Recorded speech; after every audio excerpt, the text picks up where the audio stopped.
को नहीं निकालने की अनुमति थी, उनका भी रिजल्ट सामने आ गया। अब ऐसे में अभ्यर्थियों का क्या रिएक्शन है और इस पर क्या कार्रवाई की जाएगी आगे? देखिए शुभी, इसमें कोई शक नहीं है कि बीपीएससी ने काफी स्वच्छ तरीके से इम्तिहान लिया था, लेकिन रिजल्ट में इस तरह की गड़बड़ी होगी किसी ने उम्मीद नहीं की थी। और ये गड़बड़ी नहीं है, अब ये घोटाला की श्रेणी में आ रहा है, क्योंकि हमारे पास जो एविडेंस आ रहा है वो कहीं ना कहीं चौंकाने वाला है। सबसे पहले तो 1 to 5 बीएड का रिजल्ट दे दिया गया। रिजल्ट अगर दिया है तो डॉक्यूमेंट्स वेरिफिकेशन के दौरान वो जो अभ्यर्थी है वो पकड़ में नहीं आई। और दूसरा मामला भी पश्चिमी चंपारण से ही जुड़ा हुआ है, जहां उत्तर प्रदेश के चितरंजन कुमार जो 9वीं और 10वीं के सामाजिक विज्ञान में रिजल्ट पाए हैं, यानी वो रिजल्ट लाने में एक तरह से कामयाब हो गए, क्योंकि उन्हें अधिकार नहीं था। 2011 और 2019 में जो एसटीईटी पास है वही जो है 9वीं और 10वीं के लिए इस बार शिक्षक बहाली में फॉर्म भर सकता था। ये रूल था, क्योंकि बिहार में उस वक्त डोमिसाइल नीति लागू थी, और जब डोमिसाइल नीति लागू थी तो दूसरे प्रदेश के बच्चे इसमें कैसे फॉर्म भरे।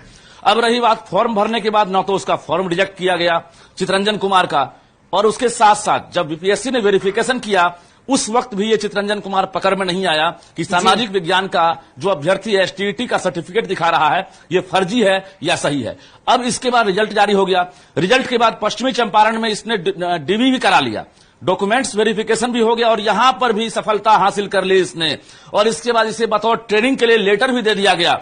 इससे बड़ी हैरानी क्या होगी कि जब अयोग्य अभ्यर्थी, फर्जी अभ्यर्थी जब सफलता हासिल कर रहे हैं और पूरा विभाग, शिक्षा विभाग, बीपीएससी मौन है, तो निश्चित रूप से सवाल है, और सवाल कई है।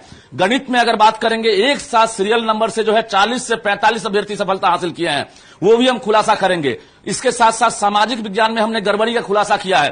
कंप्यूटर साइंस में बिना स्टेट पास और बिना बीटेक डिग्री, बीसीए डिग्री वाले को सफलता मिल गई, ये भी सवाल है। तो कई सवाल हैं, और हम इस सवाल का जवाब बीपीएससी के चेयरमैन से उम्मीद कर रहे हैं, शिक्षा विभाग के एसीएस के पाठक से उम्मीद कर रहे हैं, और जो तथ्य सामने आ रहा है इस तथ्य वाकई रजनीश, जो शिक्षक अभ्यर्थी हैं उनका भविष्य बधर में ही नजर आ रहा है, क्योंकि उनको जो उम्मीद थी बीपीएससी से, शिक्षा विभाग से, वो उम्मीद पूरी नहीं हुई। लेकिन रजनीश, क्या हम ये समझे कि क्या इसके पीछे भी, जैसे एग्जाम लिया जाता है उस दौरान एक गिरोह सक्रिय हो जाता है जो चीटिंग करवा सके, और इस तरह के गिरोह होते हैं, लेकिन क्या इस गड़बड़ी के पीछे भी कोई गिरोह सक्रिय हो सकता है?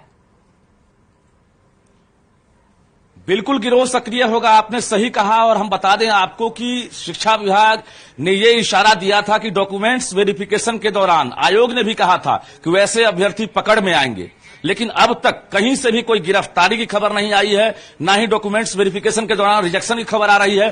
तो सवाल तो उठेगा ही, क्योंकि बिहार में मेरिट घोटाला जो है साफ तौर से दिख रहा है, और जो बिहार के जो योग्य अभ्यर्थी हैं, जो मेरिट में एक तरह से जगह बना पाते, उनकी जगह पर जो है एक तरह से हकमारी की गई है। उत्तर प्रदेश या बाकी प्रदेश के जो लड़के हैं जो हाई स्कूल और +2 के लिए योग्य नहीं थे, उनका सिलेक्शन हो गया है। अगर ये टीचर बनते हैं तो निश्चित रूप से सवाल उठेगा, और शिक्षा विभाग इस सवाल का जवाब शायद ना दे तो और भी शक पैदा होगा। जी बहुत बहुत शुक्रिया रजनीश, हमारे साथ जुड़ने के लिए, तमाम बातचीत के लिए। और बड़ा सवाल तो ये है कि शिक्षक बहाली में अब गड़बड़ी पर जवाब कब तक मिलेगा, कब तक इस तरह की गड़बड़ियां होती रहेगी, और जो योग्य शिक्षक अभ्यर्थी हैं उनके भविष्य का आखिर आगे क्या कुछ होगा।